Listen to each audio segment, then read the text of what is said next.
kita kembali untuk mengawal kasusnya Tang Monida dari Por dan Robert, di mana Por dan Robert ini teman dari Tang Monida yang satu speedboat di kejadian peristiwa itu. Dan Por dan Robert ini dicurigai dialah yang sebagai pelaku penganiayaan. Rumornya seperti itu, dicurigai seperti itu. Tapi Por dan Robert ini melakukan perjalanan suci ke kuil suci untuk menesbikan dirinya menjadi kayak apa ya, kayak brahmana gitu ya, kayak biksu seperti itulah. Untuk pastinya saya kurang tahu untuk ditasbihkan menjadi apa ya, intinya dia digundulin kepalanya, kemudian diguyur air, dan selanjutnya tugas dia adalah mendoakan arwah Tang Monida. Nah, seperti janji saya yang kemarin itu, akan saya buka di sini. Apakah Por dan Robert ini tulus melakukan hal itu, ataukah ada tendensi lainnya, misalnya untuk apa ya? Untuk menghambat penyidikan kepolisian kepadanya. Karena di sini kalau ke kuil suci kan menjauh dari keramaian, menjauh dari hiruk pikuk. Seperti itu ya guys. Mari kita ungkap di sini.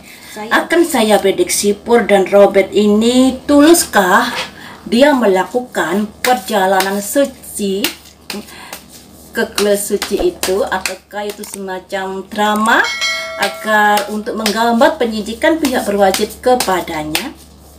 Karena kita tahu sendiri dari awal-awal peristiwa ini, dari teman-teman tamu ini berusaha untuk mengaburkan peristiwa. Dia mengatakan tamu kejebur kecelakaan. Tentunya para pelaku ini sudah deg-degan ya guys, makanya berusaha menciptakan drama-drama terbaru agar peristiwa ini lambat untuk pengungkapannya. Por dan Robert, apakah kamu ke kuil suci itu tulus, ataukah ada motivasi yang lainnya atau tujuan yang lainnya yang kamu miliki? Por dan Robert, tuluskah kamu ke kuil suci itu? Ada simbol penemuan. Saya ambil 5 kartu. Ada simbol keberanian melangkah. Ada simbol the first universe. Ada simbol new beginning guys, memulai usaha baru. Selanjutnya ada simbol kreatif. Jadi nggak ada kurang tulus ya. Jadi seperti ini baru ceritanya setelah ditemukan ada banyak kejanggalan yang disimbolkan penemuan ini. Adanya kejanggalan-kejanggalan dalam wafatnya Tang Monida di sini. Akhirnya Por dan Robert ini agak deg-degan juga karena kasus ini sudah dipantau oleh internasional.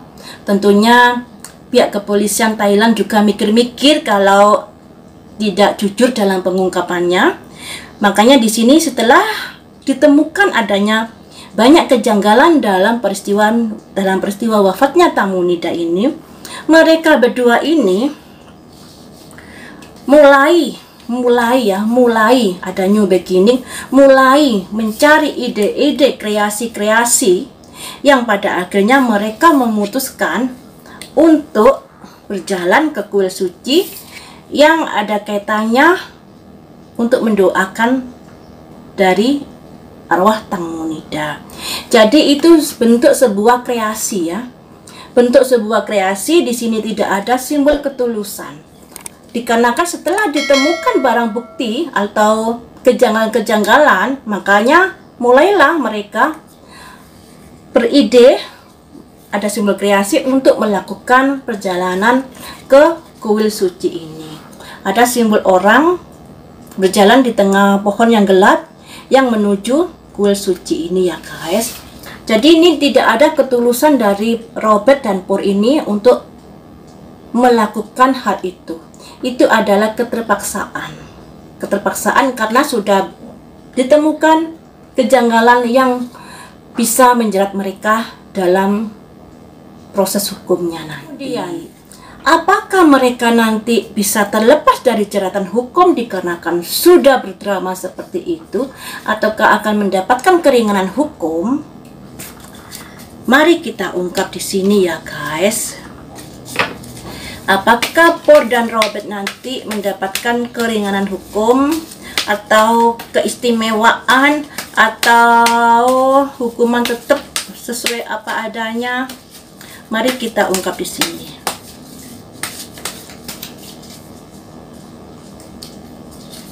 Ada simbol tangan 4 ke atas.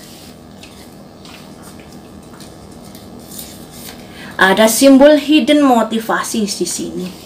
Tetap ada sesuatu yang disembunyikan ya guys. Selanjutnya ada deserving, seseorang yang patut untuk dikasihani. Aduh, kok begini kartunya. Selanjutnya ada simbol the present power, kekuatan. Selanjutnya ada simbol transformation.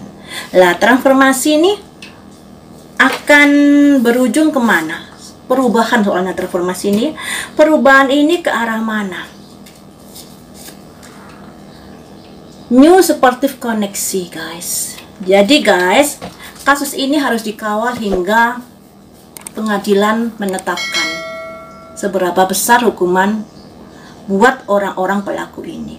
Karena di sini kartunya masih ada kondisi-kondisi di mana ingin membelokkan dari kasusnya ini atau ingin mendapatkan keringanan dengan berbagai macam cara. Intinya seperti itu. Karena di sini ada simbol deserving. Layak dikasihani, sudah melakukan seperti itu, masa sih layak dikasihani? Dan siapa yang melakukan layak dikasihani itu? Ada semacam kekuatan yang bisa mengubah karena mereka mempunyai koneksi. Nah, ini loh ya. Makanya kasus Tamunida ini harus dikawal terus sampai keputusan pengadilan. Jangan sampai keputusan pengadilan ini dipengaruhi oleh koneksi dari kedua orang itu tadi. Karena nggak bisa dipungkiri ya, bukan rahasia lagi, kalau di belakang orang ini ada nama besar. Saya rasa orang ini sebagai apa ya, kayak sebagai penghubung antara manajer Tamunida dan orang yang di belakang layar itu tadi. Jadi begini guys, untuk menghubungi Tamunida, seseorang itu harus menghubungi manajernya. Ya. Dan si orang yang mempunyai pengaruh kuat ini nggak mungkin terjun langsung untuk menghubungi manajernya Tamunida. Pasti ada orang suruhan. Dan saya rasa orang suruhan ini adalah ada kaitannya dengan Paul dan Robert ini.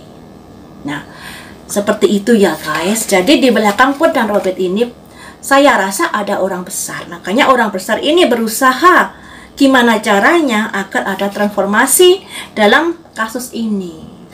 Karena Paul dan Robert ini ada koneksi dengan orang tersebut. Nah, seperti itu ya teman-teman. Kasus ini sangat-sangat gimana ya, udah jelas-jelas seperti itu. Bukti-bukti yang beredar di media massa, sudah ada nama-nama orang, 5 orang yang ikut dalam Speedbook Tamunida. Masa sih pengungkapannya seperti ini ya toh, sangat-sangat mustahil dan mustajab rasanya ya. Baiklah teman-teman, sampai di sini dulu untuk kasusnya Tamunida. Kalau kalian ingin saya memprediksi apa besok, tolong komentar ya. Karena saya sekarang saat ini lagi tidak punya ide besok ini untuk mengungkap Tamunida ini harus dilihat dari sisi yang mana. Seperti itu ya. Baiklah teman-teman, sampai di sini dulu. Lain waktu kita sambung lagi dengan prediksi Tamunida yang lainnya. Terima kasih sudah setia menonton di channel saya.